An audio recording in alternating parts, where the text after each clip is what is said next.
Hey everybody, welcome back to the channel. I am starting a new show on this channel.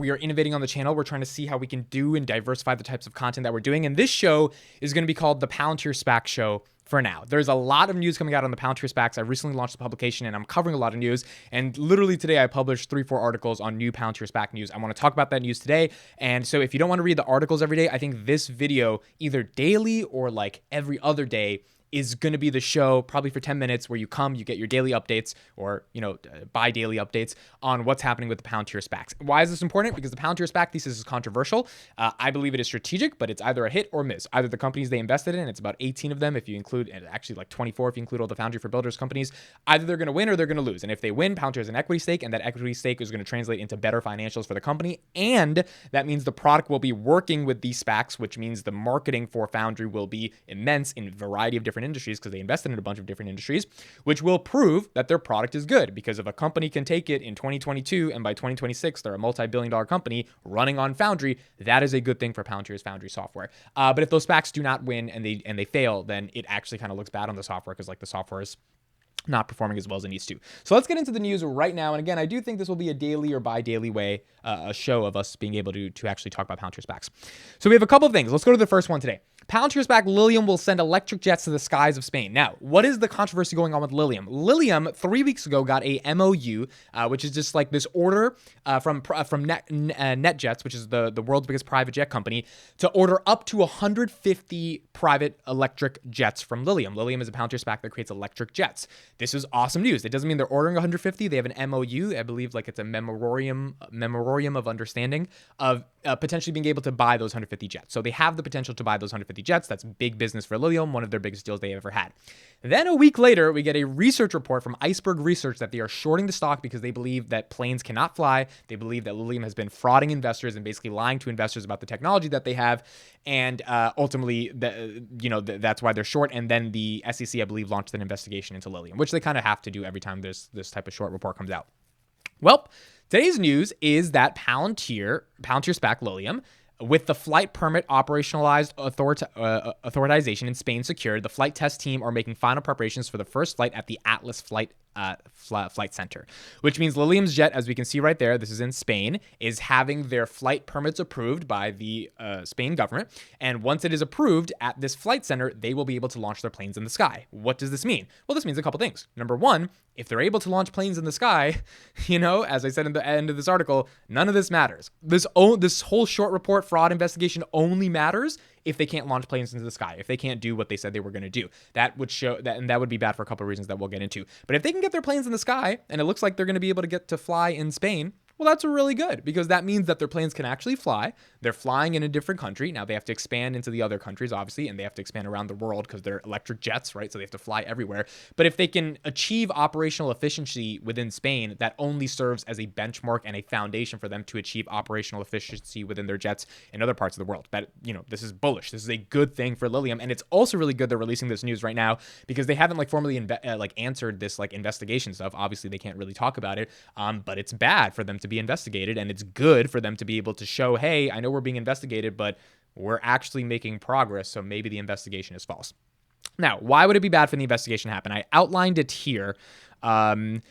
Right here. So it would show, so a Palantir SPAC being shorted and coming out as a fraud is not good news for Palantir. It would show management's inability to do proper due diligence on a company if they couldn't even find out if the jets the company was building, which their entire business model is rooted in, couldn't actually fly. So if they couldn't find out that the jets can't fly, do you really trust them to do really good due diligence on SPACs? It would also feed into the argument that the Palantir SPAC strategy is incredibly risky because if a company fails, Palantir's entire equity stake goes to zero. The money they invested becomes a waste, and they never get the benefit to show their software was the underlying foundation for the success of the SPAC. Now, out of the 15, 16 SPACs they invested in, if a couple of them fail badly, that's okay. But if they fail in a fraudulent way, it's still okay because it's all right, you got to move on. You got a bunch of other SPACs that are awesome like Wejo. By the way, I'm interviewing the Wejo CEO tomorrow, Richard Barlow. That interview will be out on by Friday. But it also is bad because it's they wasted, $20-30 million that they could have put into sales and marketing on a SPAC just because it was a fraud. It's a different question to invest in a company and it fails. It's another question to invest in a company that never deserved your money because they were lying to you in the first place, but you couldn't figure it out because your due diligence was bad. But if LILIUM can fly, none of this matters. And the fact that they are flying in Spain or they're about to fly in Spain is bullish for the company. Next piece of news. So we have two more. Palantir co-founder Joe Lonsdale has joined a Foundry for Builders $73 million Series seed round. So GECKO Robotics has just announced a $73 million seed round. This is actually a couple of weeks ago in mid-March. And their last round brought in $40 million. Joe Lonsdale, Palantir co-founder, participated. Now, you don't even need to know you don't need to know why GECKO Robotics is that important. I mean, if you're interested in the company, you can, and I'll leave a link in the description to their website and to the article where you can find their website. But what this means for Palantir, this is what I want to talk about. The Foundry for Builders companies like the SPACs will either be hit or miss. So financing rounds like these are bullish for Palantir and their investment thesis. When companies raise subsequent rounds of financing, it means they're making real progress. So if a company raised $40 million in their last round, which was GECKO, and now they're raising 73, that means they need to raise $70 million more on top of the $40 million they raised, not for no reason, right? It means they're growing. It means they have to increase employee count. It means they're buying more technology. It means they're doing this. It means they're doing that. It means they're doing so many different things that are leading to the company needing excess capital to be able to grow. Now, every company wants excess capital. Every company wants excess capital, and they hope not to spend it in a capital way. But the only way to get that excess capital is if you show growth to prove to investors that have, especially in the private markets, billions of dollars to allocate, and they want to allocate it somewhere where they can get a really strong return on their investment. They're not looking for 8%. They're looking for 100x return.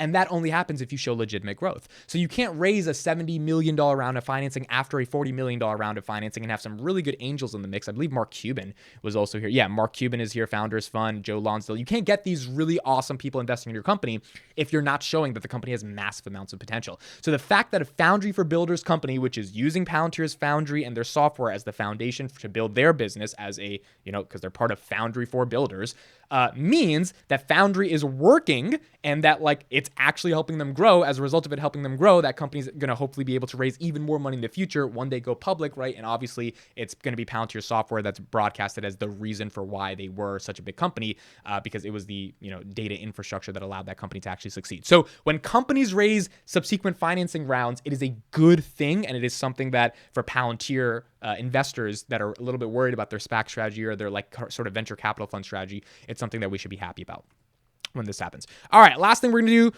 Palantir SPAC SARCOS Robotics acquires a new robotics company. So SARCOS Robotics, I did a video reaction to this a while ago. I'll link the article in the description. You can check out that video.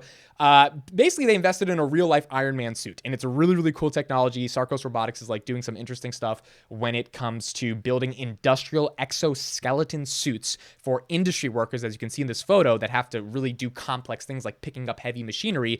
As you can see, the suit is kind of doing it for them, and because of the artificial intelligence that's powering the suit, the worker doesn't have to do that much work in regards to uplifting really heavy pieces of technology. So this is awesome stuff. And it's a company that's growing. It's an innovative company. It's why Palantir invested in them, and hopefully they'll be able to become a really big company. They have completed an acquisition of RE2, an award-winning developer of intelligent mobile manipulation systems. Now, you don't need to know too much about RE2, but you do need to know that robotics is heavily integrated with artificial intelligence. A lot of the way robotics actually becomes this unique opportunity that we have right now is if there is if there are intense models that are trained on how the robots are actually able to interact. This is why Tesla is trying to have the best AI in the world for their Tesla bot that will eventually come out. So you need artificial intelligence at the intersection of robotic technology. And the company they acquired today is a company that basically does intelligent modeling systems for robots. So RE2 provides the RE2 Sapien family of robotic arms and autonomy software to enable intelligent mobile manipulation systems that operate in a variety of complex indoor and outdoor environments.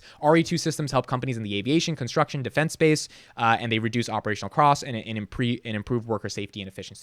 So this company that they're acquiring is actually able to provide some of the intelligent layers of robotic technologies that obviously seems to have a good fit with SARCOS, which is why they acquired them, only making SARCOS product more better. Now, what does this mean for Palantir? When a SPAC is growing, first of all, a SPAC is a relatively small company. In order for it to grow, it needs to be able to have more products and services or bring in more revenue. For a SPAC at this early stage to actually acquire a company is really good news to me, because it's you're not acquiring a company if A, you don't have the money to be able to acquire them, or B, you don't have the business vision and intelligence to know how to acquire that company. When you make an acquisition, there's a good chance the acquisition doesn't work out. There's a good chance that the companies come together and the acquisition is actually not that strategic. So the fact that they are acquiring an intelligent robotic basically AI company that's providing a layer of understanding how to model intelligent systems and combining that, or they see the combination, the cohesion with their sort of hardware technology, the exoskeleton suits, shows to me that this is a really awesome thing for SARCOS Robotics, that they have the money to be able to acquire the company, they have the ability to pull off the deal, and they have the ability to see how the vision for this company could grow into the future if they were to integrate more technologies that they don't have the ability to create, like intelligent, modeling systems, which is why they have to acquire those companies. Now, sometimes acquisitions can go bad, but as of now, it seems like SARCOS Robotics is taking a sort of visionary approach for how they can grow their company into the future.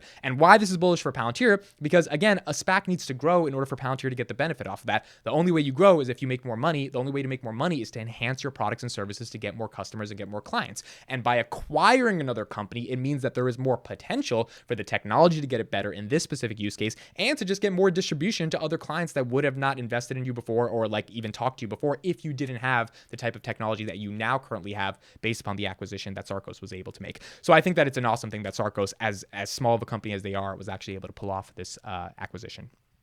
All right, that's it. Palantir SPAC show. We're going to see how many times we can do this a week. There's a lot of news coming out on the SPACs. I'm covering it a lot on dailypalantir.com. Definitely check out the publication. Links to all the articles left below. Let me know your thoughts on these 3 pieces of news and what you think they mean for Palantir. Thank you so much for watching. Looking forward to reading comments, and I'll see you guys in the next one. Bye-bye.